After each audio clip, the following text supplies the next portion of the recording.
24 లేదా 25లో డిగ్రీ లేదా బీటెక్ చదివారా? సాఫ్ట్‌వేర్ జాబ్ కోసం ఎదురు చూస్తున్నారా? అయితే కోడ్ జ్ఞాన్ 100 డేస్ కోర్సులో చేరండి. జాబ్ సాధించండి.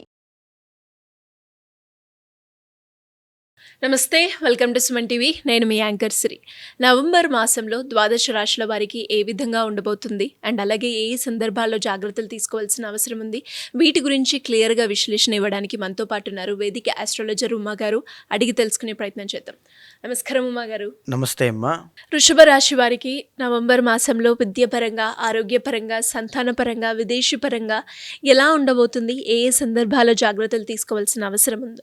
వృషభ రాశి అనేటువంటిది ఒరిజినల్ సెకండ్ హౌస్ అండి. వీళ్ళకి జరిగేటువంటి గ్రహ సంచారములు మనం చూచాయిగా ఒక్కసారిగా చూస్తే కనుక గురుబలం ఆల్రెడీ తగ్గిందన్న విషయంలో కావచ్చు, శని రాహుల కంజంక్షన్ 10th హౌస్లో ఏర్పడడం వల్ల కెరీర్లో, మనీ విషయంలో, అవమానముల విషయంలో చిన్న చిన్న ప్రాబ్లమ్స్ అనేటువంటివి కనబడుతున్నాయని చాలా సందర్భాల్లో మనం చెప్పుకున్నాం.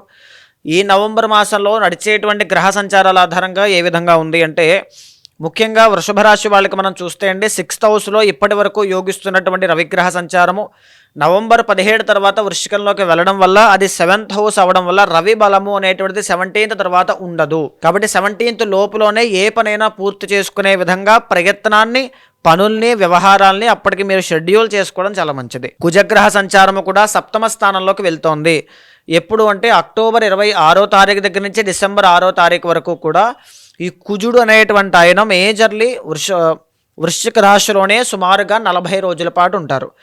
6వ స్థానంలో ఉన్నంత వరకు కుజుడు యోగిస్తారండి. 7th హౌస్లోకి వెళ్ళిన తర్వాత అది ఓన్ హౌస్ అయినప్పటికీ కూడా ఆయనకి యోగ స్థితి అనేటువంటిది కలగదు. బుధగ్రహ సంచారాన్ని మనం గమనిస్తే కనుక అండి నవంబర్ 5వ తారీఖున 7వ స్థానమైనటువంటి వృశ్చిక రాశిలోకి ఆయన యొక్క ప్రవేశం జరిగి మళ్ళా వక్రించి 6వ స్థానమైనటువంటి తులారాశిలోకి నవంబర్ 19వ తారీఖున బుధుడు ఎంటర్ అవుతూ ఉన్నారు వృషభ రాశి వాళ్ళకి. ఈ గురుగ్రహ సంచారం అనేటువంటిది 3వ స్థానంలో డిసెంబర్ 5వ తారీఖు దాకా వృషభ రాశి వాళ్ళకి గురు బలము అనేటువంటిది సామాన్యంగా ఉంది, తగ్గుముఖం పట్టింది కాబట్టి జాగ్రత్తగా వ్యవహరించాలి. ఇక శుక్ర బలాన్ని మనం గమనిస్తే కనుక 6వ స్థానంలోకి నవంబర్ 2వ తారీఖు దగ్గర నుంచి ఎంటర్ అవుతున్నారు. సుమారుగా నవంబర్ మాసం అంతా కూడా తులారాశిలోనే ఆయన కంటిన్యూ అవుతారు. రాహు కేతుల సమానమైనటువంటి స్థితి, మళ్ళీ ఏది మార్పులు చేర్పులు ఏది ప్రస్తుతానికి కనబడట్లేదు.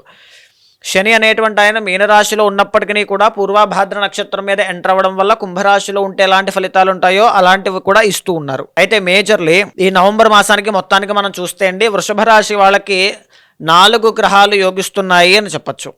ముఖ్యంగా చెప్పాలి అంటే 6వ స్థానంలో రవి అనేటువంటి ఆయన నవంబర్ 17 వరకు యోగిస్తున్నారు. 7మంలో బుధగ్రహ సంచారం అనేటువంటిది యోగదాయకంగా కనబడుతోంది. 2 రోజులకు ఒకసారి మారేటువంటి చంద్రగ్రహ సంచారం ఒకటైతే, తర్వాత శని అనేటువంటి ఆయన మీనరాశిలో కలిగి ఉన్నారు కాబట్టి 11th హౌస్లో అవుతుంది కాబట్టి ఖచ్చితంగా శని కూడా స్వల్పంగా యోగిస్తారు అని చెప్పచ్చు. అయితే మేజర్గా మొట్టమొదటిగా గురుబలము అనేటువంటిది తగ్గిందండి. ఆర్థిక వ్యవహారాల విషయంలో చాలా జాగ్రత్తగా అడుగులు వేయాలి, అప్పులు చేయొద్దు. రుణబాధలు ఎక్కువగా ఉన్న వాళ్ళు మరింత జాగ్రత్తగా ఉండాలి. కెరీర్లో ఎలాంటి మార్పులు చేర్పులు ఈ సమయంలో చేసుకోవడం అంత మంచిది కాదు, చాలా కేర్ఫుల్గా ఉండండి. 4వ స్థానంలో కేతుగ్రహ సంచారము మ్యారిటల్ లైఫ్లో కానీ, కుటుంబ జీవన విధానంలో కానీ ఒడిదుడుకులు అనేటువంటివి కనబడుతూ ఉంటాయి. ఆ విషయంలో కూడా కొంచెం కేర్ఫుల్గా ఉండాలి. 6వ స్థానంలో రవి అనేటువంటి ఆయన యోగిస్తున్నారండి. ఎప్పటి వరకు? ఇందాక చెప్పుకున్నట్టుగా 17వ తారీఖు వరకు. ఆయన ఫోర్త్ లార్డ్ అయినటువంటి రవి 6th యోగిస్తున్నారు అంటే కుటుంబంలో కానీ, గృహ జీవన విధానంలో కానీ, నూతన గృహప్రవేశ విషయాల్లో కానీ, ఏదైనా వాహనం కొనుగోలు చేసే విధానంలో కానీ 17 వరకు కూడా శుభదాయకంగా ఉంటుంది. 17 తర్వాత పనులన్నీ ఆలస్యం అవ్వడం, జాప్యం అవ్వడం, సరైన సమయానికి భోజనం చేయకపోవడం, దానివల్ల అనారోగ్య సమస్యలు రావడం, అది మీకు కానీ ఇంట్లో ఉండేటువంటి కుటుంబ సభ్యులకి కానీ ఎవరికైనా కావచ్చు. చాలా జాగ్రత్తగా ఉండాలి ఆ విషయంలో. తర్వాత 6వ స్థానంలో శుక్రగ్రహ సంచారము అనేటువంటిది 6వ స్థానంలో శుక్రగ్రహ సంచారం అనేటువంటిది యోగదాయకంగా లేదు. దీని మూలాన ఏమిటి అంటే అది కూడా స్వల్ప దోషమేనండి. ఎందుకు? అది స్వరాశి, ఓన్ హౌస్ కాబట్టి సినీ నాటక కళారంగాలు కానీ, నృత్య గీత వాద్యాది రంగాల్లో ఉన్న వాళ్ళకి శ్రమ అనేటువంటిది బాగా పెరుగుతుంది. ట్రావెలింగ్స్ అనేటువంటివి ఎక్కువగా చేయాల్సిన పరిస్థితులు రావడం కానీ, బాగా కష్టపడాల్సినటువంటి పరిస్థితులు కానీ, అప్పుడే ఏమీ రిజల్ట్స్ కనబడకపోవడం, జన ఆదరణ తగ్గడం, ఇలాంటివన్నీ కూడా చూసే అవకాశములు ఎక్కువగా ఉంటాయి. అండ్ మేజర్లీ మనం చూస్తే 7వ స్థానంలో బుధగ్రహ సంచారం అద్భుతంగా యోగిస్తుంది. ఇక్కడ ఏంటి అంటే వృషభ రాశి వాళ్ళకి 2nd and 5th లార్డ్ బుధుడు అవుతారండి. ధన సంబంధిత విషయాల్లో, వ్యాపార సంబంధిత విషయాల్లో అద్భుతంగా పట్టిందల్లా బంగారం అయ్యేటువంటి యోగం అండి ఇది. బుధుడు పైగా వక్రిస్తున్నారు కాబట్టి డబల్ త్రిబుల్ ఆయన యొక్క పవర్ని ఇంకా పెంచుకుంటాడు. సెకండ్ అండ్ ఫిఫ్త్ లార్డ్ అంటే సంతాన విషయంలో, ధన విషయాల్లో, సేవింగ్స్ విషయంలో, మనీ విషయంలో, ఎడ్యుకేషన్ విషయంలో, ఫారిన్ ట్రావెలింగ్స్ విషయంలో అద్భుతమైనటువంటి రాజయోగంగా వృషభ రాశి వాళ్ళకి చెప్పుకోవచ్చు. అది కేవలం నవంబర్ మాసంలో మాత్రమే మళ్ళీ ఉంటుంది. చాలా కేర్ఫుల్గా దానికి తగినట్టుగా మీరు నిర్ణయాలు తీసుకోవాలి. ఇకపోతే 10వ స్థానంలో రాహుగ్రహ సంచారము అనేటువంటిది నడుస్తోందండి. దీని మూలకంగా ఏం జరుగుతుంది, చేసేటువంటి పనిలో చాలా ఒత్తిడి కానీ స్ట్రెస్ కానీ విపరీతంగా పెరిగిపోవడం, ట్రావెలింగ్స్ అనేటువంటివి చేయాల్సిన ఇది రావడం, ఆరు ఫ్యామిలీకి దూరంగా వెళ్ళాల్సినటువంటి పరిస్థితులు రావడం, ఇవన్నీ కూడా శని రాహు యొక్క కంజంక్షన్ వల్ల 10th హౌస్లో ఆయన యొక్క ప్రభావం వల్ల కనబడతాయి. అండ్ కెరియర్లో కష్టపడేటువంటి, నిర్ణయాలు తీసుకునేటువంటి, పెట్టుబడి పెట్టేటువంటి ప్రతి విషయంలోనూ కూడా ఆచితూచి ప్రతిదీ కూడా చాలా జాగ్రత్తగా నిర్ణయాలు తీసుకోవాలి. ఎందుకంటే కొంచెం టైం అనేటువంటిది వృషభ రాశి వాళ్ళకి వీక్గా ఉంది. ఈ సమయంలో తీసుకునే నిర్ణయాలు చాలా ప్రభావితం అవుతాయి. మళ్ళీ మీకు సమయం అంతా కూడా జనవరి నుంచి జూన్ దాకా అనుకూలంగా ఉంటుంది. ఈ జనవరి వరకు మీరు తీసుకునే ప్రతి నిర్ణయము కౌంట్ అవుతుంది. సో చాలా జాగ్రత్తగా ఉండండి. మేజర్లీ చెప్పాలి అంటే గ్రహాలన్నీ కూడా ప్రతికూలమైనటువంటి స్థితిలోనూ, మిశ్రమంగా ఉండేటువంటి స్థితిలోనూ ఎక్కువగా కనబడుతూ ఉన్నాయి. కాబట్టి వృషభ రాశి వాళ్ళకి నేను ఇచ్చేటువంటి సలహా, కార్తీక మాసము అనేటువంటిది ఇప్పుడు నడుస్తోంది.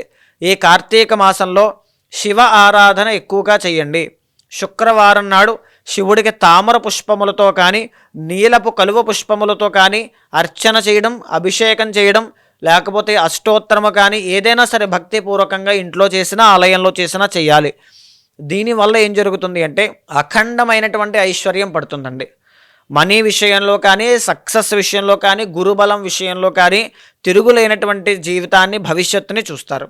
ఈ మాసంలో వారికి కలిసి వచ్చే రంగు ఏంటో మగారు? ఈ మాసం వరకు వీళ్ళకి కలిసి వచ్చేటువంటి రంగు ఆకుపచ్చ, లైట్ గ్రీన్ కానీ గ్రీన్ షేడ్స్ అన్ని కూడా చాలా బాగుంటాయమ్మా. కలిసి వచ్చే నెంబర్ 5 అనేటువంటిది చాలా బాగుంటుందండి. కలిసి వచ్చే వారం బుధవారం చాలా బాగా కలిసి వస్తుందమ్మా. ఏ దేవత ఆరాధన చేస్తే మంచిది? శివకేశవుల యొక్క అనుగ్రహం అండి.